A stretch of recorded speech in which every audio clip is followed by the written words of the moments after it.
Somebody said that they wanted me to come on next time. Well, now's your chance. You can. No, I mean, no. Okay. Just going to put a.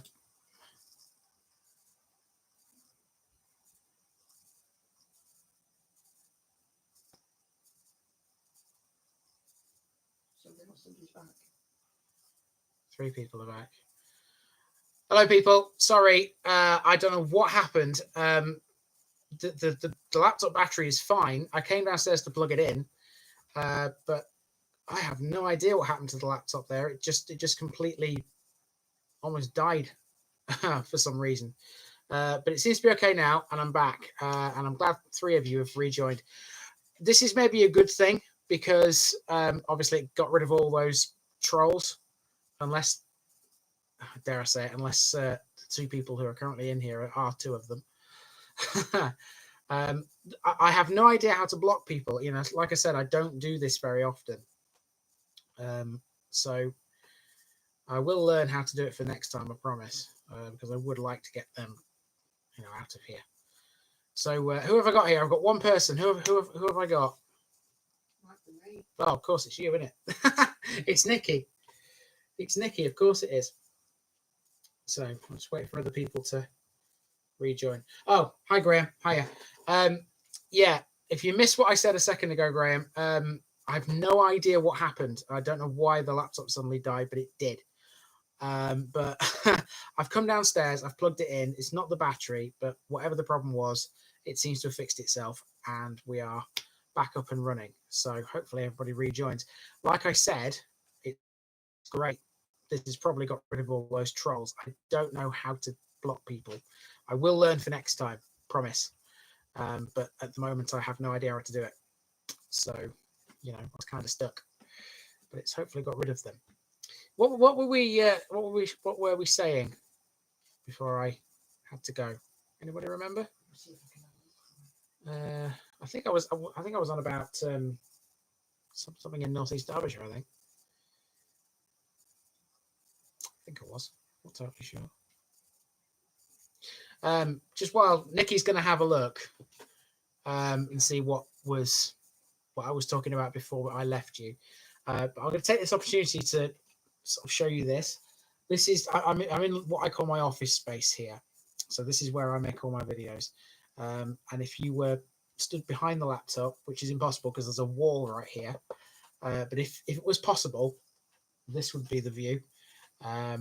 You'll notice a music stand there. That's actually got cross stitching on it because Nikki is a stitcher, and that's part of her entourage, as it were. And then beyond that, we've got the kitchen, which is, you know, another place I considered doing this. I think you can just carry on. So there you go. Oh, was that what I was talking about Gringley? Yes, that's right. Yeah, I was talking about that. Yeah, so I can't wait to get to that area of Bassetlaw. I know those 5 villages very well: Gringley, Walkingham, Misterton, West Upwith, Beckingham. So I'm itching to get to that area. There's Nikki just gone behind me. So yeah, can't wait to get to there. So I've got the Christmas plan sorted out. By the way, I've pretty much got sort of a plan now leading up to Christmas where I'm going to be going between here and Christmas. I have like a planning board on an Excel spreadsheet. I've got pretty much everywhere filled in, you know, potentially to go to before Christmas. So I know what's going to be coming before the end of the year, apart from a small part of the East Riding, which I still have to think about. So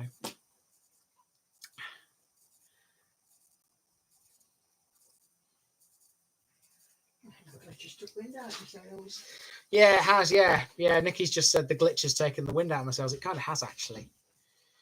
Am I still going to film in the winter? Yes, Rachel, I will. I will film in the winter. If you watch my early Rotherham videos, they're all most of those are in the snow because I started this in the snow earlier this year. And it was quite fun actually walking around with very inappropriate footwear, I have to say, for the snow. Until I decided to wear some Wellington boots instead, which helped. Nikki will be the first to tell you, when it comes to shoes, I'm not very good at replacing them. A lot of the videos I've made between January and now, I've been wearing the same pair of shoes, and I eventually replaced them a couple of months ago. And if I tell you the original pair were, imagine that's the shoe and that's the sole. Yeah, with the amount of walking I've done. But I mean, if I can, if I can make use of a pair of shoes until they're virtually falling off my feet, I will do. I'm not very good at replacing things. It's kind of the same reason why you always see me wearing the same kind of clothes as well, because I'm terrible for that as well. I'm terrible for wearing the same clothes. Don't worry, they are clean. I do wash them. I do wash them, promise. But yeah, I only have 2 or 3 sets of clothes really. Very simple man. I travel light too, yeah. Okay, Torksey Lock was the other place I visited after seeing it on your video. What did you think of it, Dave? What do you think of Torksey Lock? Really nice place, that, isn't it? Good if you like caravans. Do I do a step count? No, I don't do a step count. I just know it's a lot. I just know it's a lot, but it's a good thing. I mean, we're encouraged these days, as I'm sure you read in the news all the time, to be active and healthy and go out for walks and things like that. I mean, I definitely do that. I definitely cover more ground than the average person, I think, when it comes to walking. And I'm not blowing my own trumpet when I say that. Certainly with the amount of miles, it is miles as well that I have under my belt now, under my shoes, under my feet. It's very helpful for me. I mean, I'm not the slimmest guy in the world. When I was a little bit younger, I had a job that actually involved walking around all the time, and I lost quite a bit of weight then. But I found it again in the intervening period between that and pretty much starting this. I didn't put too much weight on, but I did find a bit, and I've lost it again now because of all this walking I've done. So it's really helped, and I do recommend walking to anybody. It's the simplest form of exercise, really. You don't have to have a gym membership to stay fit. All you have to do is have the willpower to get up and just walk around and see what's around you, really. That's how I stay fit anyway. So good to see you loved it, Dave. Good to see you loved it. So yeah, Torksey it's a nice area. I mean, I know it fairly well, being a Lincolnshire boy. When I used to go to school, I used to go to school in Gainsborough, and living in Saxelby, I had to get a bus to school every day, and it used to go that way along the A15, get it right, A156 to Gainsborough through Torksey. So I used to see it every day. Used to go Saxelby to Fenton. Used to pick up in Fenton, then in Torksey, up to Marton, which is a place I haven't done yet. And then there was a stop in Lee, which is a big village on the outskirts of Gainsborough. And then off to Gainsborough. Queen Elizabeth High School is where I went. And that will feature in the Gainsborough episode. Make sure of that. So, stuck mostly around the marina. Yeah, I know the marina. So yeah, I like Torksey Lock. Good place. Good place. Some good memories of that part of Lincolnshire. Hopefully you can understand why I went upstairs now to do this originally. You know, the light's not great in here. Nikki has a daylight lamp for a stitching, that's the light you can see. And Nikki's just turned it round to point this way. It helps, but obviously it's not going to help her being positioned where it is right now with the light. So you can move it back, Nikki. It's fine. So this is how dim it is in this corner. So enjoyed your video on Temple Normanton. Yep, there's some more coming close to there in Northeast Derbyshire. Daniel, I've got Grassmore, Hasland, and Winsick. That's coming up pretty soon. And Tupton, and then North Wingfield. So I'm sure you know all those places. So that'd be good. It'd be good for you. I think people do like to see areas they know. I mean, obviously, a lot of you have said, oh, it's great, I can see this place, I've never been to it before, I'll go and visit it. But I think part of the allure of the channel is that people are actually almost transfixed by seeing their own area on the channel. I had one guy who said it was quite a weird experience to see his village on the channel a few weeks ago, which I thought, you know, fair enough. It's not something you do see every day, is it? You know, your own place where you live. People do have something through them too. Yeah, that's something else. I don't know whether you heard that, but there was another person who said that he was using my videos to check out property effectively to sort of work out where he wanted to move to. That's quite cool. I mean, I don't see myself as a person who I'm not like an estate agent or anything like that, but it's nice to sort of show people what's there in that regard as well. Because if someone's thinking of moving to an area, they don't want to move there not knowing what's there. I mean, it's kind of helpful in that regard, isn't it? Because for all you know, before you actually visit the place, you don't know whether it's going to be high class, low class, middle class, whatever. So that was something I was quite surprised about. But yeah, there was one guy who said he was doing it just to see where to move to, which was really good, I think. The first one you saw was Whiston, where you've lived all your life. Do you know, Dave, that's such a long time ago when I made that one. Such a long time ago. I like Whiston. What else do we got? Really enjoying the East Yorkshire ones. Some very interesting places, for example, Paul. Do you know what, Rachel? I mean, obviously, you told me earlier you lived in Wakefield, which I know is not a million miles away from East Yorkshire. I get that, but it's great that there are people out there who want to see these places that are a bit further afield from what they actually know. And you were quite how can I put this? You were happy to see Sunk Island the other day, weren't you? You said it was a very nice story of the reclamation of the land. You know, it's great that people are interested in that kind of thing. So, you know, obviously I'll continue to do it. Show people all this stuff. Paul was a rip-roaring success as well. I kind of expected it. People from Hull are quite proud of the area they live in. Most people think of Hull and they think, you know, it's not the most desirable place in the world. And it's true. Parts of it are a little bit, shall we say, run down. If you know where to avoid, you avoid them basically in Hull. But you'll never get away from that sort of sense of community they have, the sort of proudness they have of the place. You know, it might be a dump, but, you know, they're proud of it. It's theirs. You know what I mean? So I kind of expected that area of East Riding to do quite well on the other side of Hull. I really did. So, yeah, I'm not surprised that Paul did well. Do I go out every day? No. No, I don't go out every day.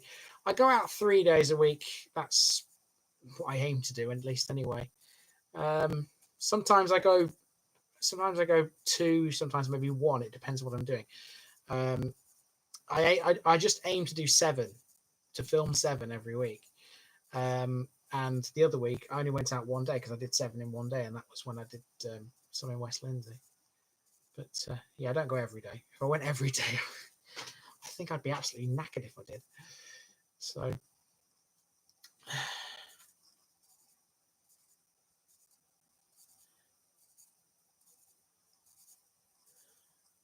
yeah. So what are we? We're about 15 minutes into this second part. I was only intending being on for an hour, so effectively, we've had our hour now. But I mean, I'm happy to carry on a bit longer if people are happy to keep on chatting. Run a website on Rotherham, and it amazes me how many people slag off their own town. Have you met the wife, Dave? Because Nikki is a Rotherham girl, and as I don't know whether you heard that, a Rotherham girl, but also a realist. And parts of Rotherham, yeah, they're not desirable places, I know, but it's the same thing as Hull. People are proud to be from Rotherham. People are proud to live here. It's like Nikki's just said to me. You make the best of where, what you've got. Basically, not everywhere's got massive mansions and things like that. And it's impossible. I mean, if everywhere was like that, you'd have no diversity in the population, would you? So, what else have we got? Come to Eggborough again. The power station and the flour mill have now gone. When I filmed that Eggborough video, the flour mill was in the process of being demolished. I don't know whether you saw that in that episode. And it was just before the power station's first 4 towers come down. I know all 8 have come down now. And it's weird. When the first 4 came down, I was intending to be there to film it, but I couldn't. I had my 2 around here for that weekend. But after that, I was heading up the M18 to somewhere else, and you can see from the M18, you can see Eggborough Power Station in the very far distance. I looked across to the left. I'm used to seeing 8 towers there, and there was only 4, and it looked very strange. Now, I haven't been up there since all 8 have come down, so next time I go up there, I'll look across and I'll see nothing, and that's going to be really weird. I imagine you guys haven't got used to it up there in Selby, have you? Yeah.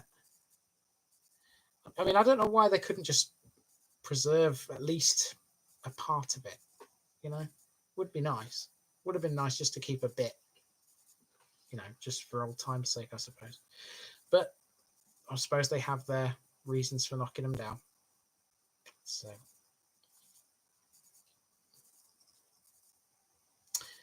just like to say, Hull isn't a dump at all. There's a huge amount of development and investment going on. But you're absolutely right. We are very proud of the city and the history. Yeah, so you should be. So you should be. I mean, it's like I just said a minute ago. There are parts of Hull that are undesirable. You can't get away from that. I mean, there's one area in particular in Hull that springs to mind, and I think it's better now. Gary, you could probably fill me in on this, and that's the Bransholme estate. Is it still as bad? Is it still as bad as it always has been, or has it changed a bit now? Because I know that was one of Hull's areas that was you'd put in the undesirable category, or it was. I don't know whether it is now. Only the tall chimney is still standing. Yeah. It's going to be very strange next time I go up the M18, Kim. Really strange to look across and see nothing apart from that. Very weird. Very weird. Drax, of course, will never come down, or at least if it's going to, it won't be yet. So, that runs on wood pellets now, doesn't it? It doesn't run on coal anymore. It runs on wood pellets. It's still the UK's biggest power station, though. It's quite amazing, and it's quite it's quite cool as well. I was actually stood right outside Drax Power Station when I made that episode. It amazes you how big the place is. It's just you look up and you're looking up for what seems like miles. Looking forward to Patrington. Yes, Gary, I'm looking forward to Patrington too. I'm looking forward to that as well. Don't know when that's going to be though, because next time I go up to the East Riding, I'm looking at doing Snaith and Coic together with Carlton across the border in Selby. And then after that, I don't know.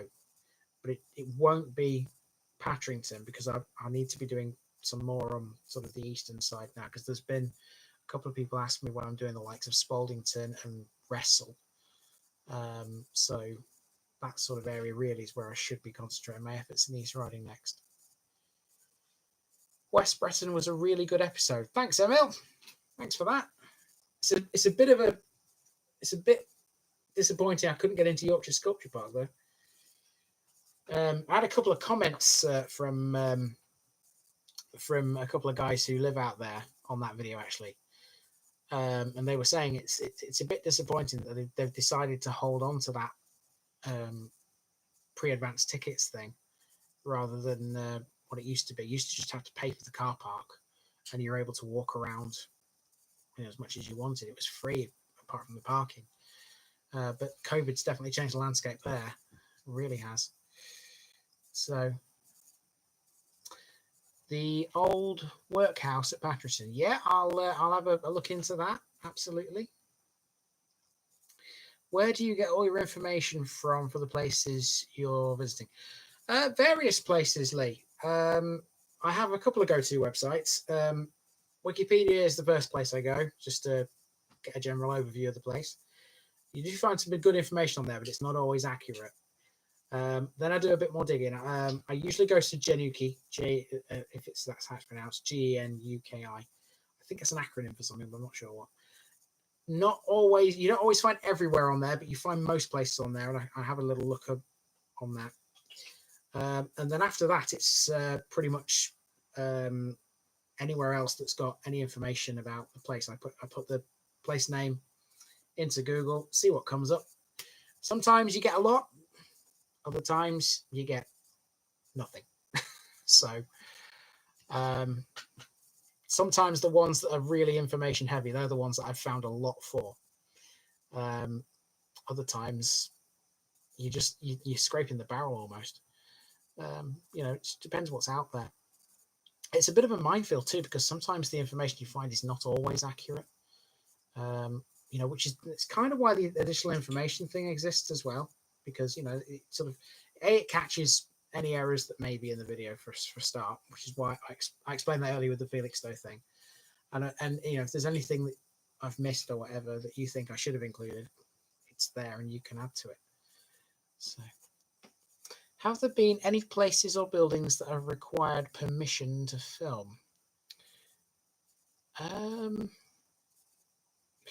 The only one I can think of offhand is Westwood Cross, the shopping centre in Broadstairs. So the story behind that was, if you've not watched my Broadstairs and St. Peter's episode in Thanet, it starts at Westwood Cross Shopping Centre before I then go into St. Peter's Village and then down onto the seafront to film Broadstairs. And I just come from Westgate on Sea because I did that before it. It was about dinner time, so I thought, right, if I go there, I can get some food because there's a food court. Eat that, and off I go. I can film the shopping centre, move on to where I want to go. So I got there, and I was a little bit early, and I thought, okay, I'll film this first, then I'll go get some food instead. So I started to film, and it wasn't long before this security guy came up and asked me what I was doing. I get that all the time. People do ask me, all the time what I'm doing. And I was like, okay, well, this is what I'm doing. This is what the channel's about, etc. Yeah, you'll see the video of Westwood Cross on YouTube at some point. And they were like, well, okay, well, could you go up to the office above the shopping centre and let them know? I was like, yeah, no problem, I can do that. And that's about the only time I've actually had to have permission from people to film something, because when I was up there, I had to sign a visitor's form and carry this little badge around with me. I was literally there for 15 minutes in the shopping centre. That's literally how long it took just to film that section of the Broadstairs video. So, you know, for the sake of 15 minutes, I had to go and get this pass to walk around the place with the camera. But I think that's the only time I've ever needed permission to film something. The only other thing I can think of is Gamston Airport, but obviously I had permission from the guy who took me, well, the guy who arranged for me to go in the plane. Those ruins So where you had to have the guide with you. the ruins? Yeah, was it in one of your Lincolnshire videos where you went to the field and there was like a fort or something, or ruined castle, and there was a lady on the video talking with you? Oh, Torksey Castle, yeah. Yeah, good thinking, Nikki. So Torksey Castle is that's on private land. But I had permission from someone who's actually got a key, which leads to her garden off that land, to go there and film it that way. So, you know, so yeah, I don't think there's anywhere else that's had needed permission really. I think I do tend to stick to public places. Obviously, I mean, if going to somewhere that's private, I avoid it because I don't want to get into trouble. Because I mean, there's that many places that you could go, which you think are maybe public and they're not, and you just don't. It's not worth the risk. You know, I'd much rather stay on a public road, on a public footpath, and not have to deal with all that kind of thing. There are quite a lot of private places that I would like to get to. Don't get me wrong, I would. I'd love to go and see what's in them and have the GoPro. Oh, by the way, I can show you. There's the camera. That, if you've never seen a GoPro before, that is my GoPro, and that has captured everything you have seen, the whole lot. And when I walk around, I just have it on this. I'll just put it together. I mean, I might be insulting your intelligence a little bit here if some of you have got this kind of thing, but you know, they're so popular these days. And just screw it together, and basically I just walk around with it like that. You know, that's it. And obviously this is telescopic, so you know I can reach some hard to reach places with it too. And that's really all I need. I don't need much more than that. And then it's just a case of bringing it home, shoving it on this laptop that I'm currently talking to you through, and making the vids. Am I filming Gainsborough or is it too large? Yep, I will be filming Gainsborough. It's a parish, Trevor. It's a civil parish with town status. And I know Gainsborough very well as well, so I shall know where to go. And I shall still miss things, even though I know Gainsborough like back of my hand. I will still miss things, but I can't fit it all in. I think people have come round to that idea now that, you know, I can't possibly cover everywhere it's possible. So right, I think, guys, I'm going to have to wrap this up pretty quickly because, you know, I only intended, like I said, to be on for an hour. What are we? I've been with the technical difficulties. We've been more than 90 minutes now, but it's been good to chat to you all. It's been good to see some new faces as well. Because last time, like I said earlier, there were only a handful of people in the first live stream I did, and it's great to see some new people, new ones from some places I've been recently, like Suffolk, and obviously other ones which I hadn't been to before making an appearance. Good to see the old hands too. Good to see you guys who have been around for a while. So yeah, this has been helpful for me. Hopefully helpful for you too. Remember, I haven't got any Wakefield videos at the moment. So the next 3 Sundays, you've got something different. Thanks for the feedback on the voiceovers. That was helpful. I think Nikki's trying to say something to me. One second. Just tell Lee that he can message you via Facebook, via your page on Facebook, because I can have to get in touch with you. Is he? Yeah. Do you have this one here? Do you have an email we can send you any interesting facts places you haven't been yet? Yeah. Tell you what, Lee. I will. If I type, I'll put. Should I put my email address in here or not? No, just message you on your Facebook page, can't I? Oh yeah. Lee, find my Facebook page. Maybe. Just search The Village Idiot on Facebook. You'll find me. You'll recognise my logo. And if you just send a message through there, I'll send you my email address, and then you can send me any information you want to. So, right, I'm going to head off now, guys. So, yeah, enjoyed it. I will endeavour to do another one of these soon. It seems to be that you want me to do that. So I will consider one for the not too distant future. But for now, I think that's pretty much it. I don't think I have anything else to tell you. So if there's any more questions, obviously find me on my Facebook page and things like that. So thanks for all for watching. Sorry about the technical difficulties, but you know, that's just modern technology, I'm afraid. And sorry for the trolls as well. I will learn for next time to get rid of them. Okay. Thanks all for watching, and I'll see you later. Bye. See you later.